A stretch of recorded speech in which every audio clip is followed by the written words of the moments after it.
আসসালামু আলাইকুম। আজকে সকালে খুব সুন্দর রোদ উঠছে।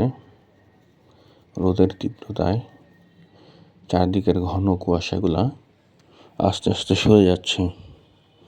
শীতের রোদটা খুবই মিষ্টি। আজকে ছাদে আসছি রোদ পোহাতে। এখন বাজে সকাল 8:30টার মতো। খুব সুন্দর রোদ উঠছে। চারদিকে সবাই মনে হয় ঘুমাচ্ছে, শুক্রবার তো।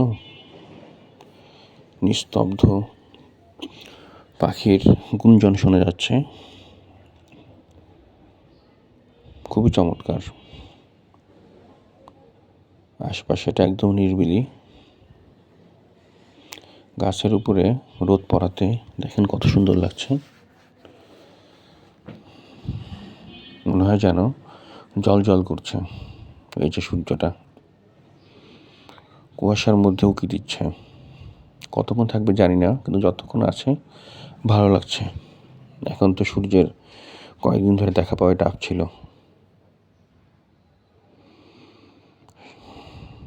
ঢাকা শহরে শীতটা কম, কিন্তু ঢাকার বাইরে ভয়াবহ শীত। কি সুন্দর, তাই না? আজকে সকালে বাতাসটা একটু কম। যারা আমার ভিডিও দেখছেন, প্লিজ লাইক, কমেন্ট, শেয়ার করে সাবস্ক্রাইব করে পাশে থাকবেন। ধন্যবাদ সবাইকে। আল্লাহ হাফেজ।